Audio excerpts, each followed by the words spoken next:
2024 যে মহাভারতের রণক্ষেত্র অর্থাৎ লোকসভা নির্বাচনের নির্ঘণ্ট নিশীথ মালিক সাহেব কার্যত মঞ্চ থেকে বলছিলেন আর 2 মাস হয়তো নির্বাচন বাকি রয়েছে, সারা দেশ জুড়ে ধর্মীয় উন্মাদনা তৈরি হয়েছে, যে কথা বিধায়ক সাহেব বলছিলেন। নিশ্চিত আপনি বারবার বলছেন যে ধর্মীয় উন্মাদনা ইতিমধ্যে তৈরি হয়েছে, আগামী 2 মাসের মধ্যে নির্বাচন এবং সাম্প্রতিক যা পরিস্থিতি, ইডি সিবিআই যেভাবে ক্রমাগত আক্রমণ করছে, এটা তো মোটিভেটেডলি করছে কেন্দ্র সরকার। এতে করে আমাদের কর্মীরা আরো উজ্জীবিত হচ্ছে। এগুলো হচ্ছে কি জোর করে লাগিয়ে দেয় ইডি সিবিআই। বিরোধী দলের নেতা বারবার আমাদের নেতা কর্মীদের বাড়িতে ইডি সিবিআই পাঠিয়ে তাদেরকে একটা ভয়ভীতি করার চেষ্টা করছে। এটা কিন্তু বাংলার মানুষ ভালো চোখে নিচ্ছে না। তো এতে করে মানুষ আরো বেশি উজ্জীবিত হচ্ছে, মানুষ আরো উৎফুল্লিত হচ্ছে যে আগামী নির্বাচনে আমরা সবাই মমতা বন্দ্যোপাধ্যায়কে জোয়ার তুলে আশীর্বাদ করবো। এটা বিরোধী দলের নেতার এই মন্তব্যে মানুষ কিন্তু বিরক্ত। নিশ্চিত জোট নিয়ে একটা প্রশ্ন করি, ইতিমধ্যে জোটের আপনাদের শরিক নীতিশ কুমার অলরেডি বেরিয়ে গেছে, আপনি জানেন বোধহয়।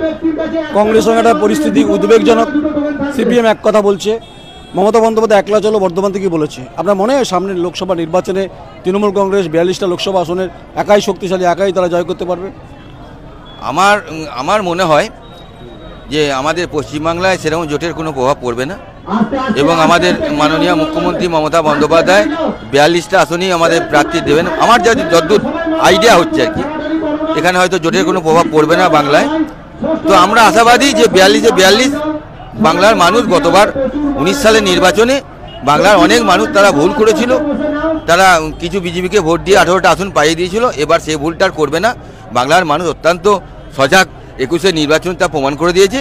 আগামী 24-এর যে লোকসভা নির্বাচন 42-এ এ বিষয়ে কোনো সন্দেহ নেই। বিরোধীরা বলছে বাম এবং হচ্ছে কংগ্রেস বিজেপি না বললেও বাম কংগ্রেস বলছে তৃণমূলের সঙ্গে বিজেপির সেটিং রয়েছে, সেটিং আছে বলেই এখনো ধরপাকড় সে অর্থ হচ্ছে না। মানে মাথার অভিযোগ যেটা বাম কংগ্রেস করছে, তো কোথাও কি সেটিং আছে বলে মনে হচ্ছে? আপনি তো দলে আছেন। তো ওটা তাদের বলার কথা, তারা বলছে, ওটা তাদের গাত্র দেওয়া হচ্ছে, তারা বলছে। বাম কংগ্রেসের বাংলায় কোনো অস্তিত্ব নেই, আর আগামী নির্বাচনেও তাদের কোনো প্রভাব বাংলায় পড়বে না। গোটা কোর্টে, কলকাতা হাইকোর্টে আপনি দেখছেন একের পর এক সরকার ধাক্কা খাচ্ছে, মামলায় সরকার হেরে যাচ্ছে, সুপ্রিম কোর্টে পরিস্থিতি উদ্বেগজনক। তাহলে রাস্তায় বসে আছে ছেলেমেয়েরা চাকরির দাবিতে, এগুলো তো ইস্যু হতে পারে, বিরোধিতা করবে।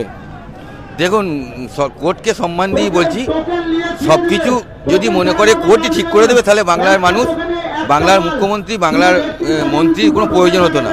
তবু কোর্টকে আমরা সম্মান দিয়ে বলছি, কোর্টে যাক, কোর্টে গেলে তার ফয়সালা হবে।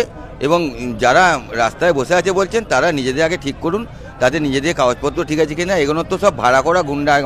আমার যেটা মনে হয় ভাড়া করা লোক, এটা বিজেপি ফেভারিট থেকে ইন্ধন হয়ে সরকারকে বিপাকে ফেলার একটা ষড়যন্ত্র, এটা অন্য কোনো কারণ নেই। তাহলে 2024-এর লোকসভা নির্বাচন খুব তানাশাই ঘামাসান হবে আপনার মনে হয়? তানাশাই ঘামাসান, ধর্ম একদিকে, মমতা বন্দ্যোপাধ্যায় উন্নয়ন একদিকে, ধর্ম একদিকে, উন্নয়ন কার গুরুত্ব বেশি? উন্নয়নটা গুরুত্ব হবে বেশি আপনার? একদম উন্নয়নের ওপর মানুষ ভোট দেবে।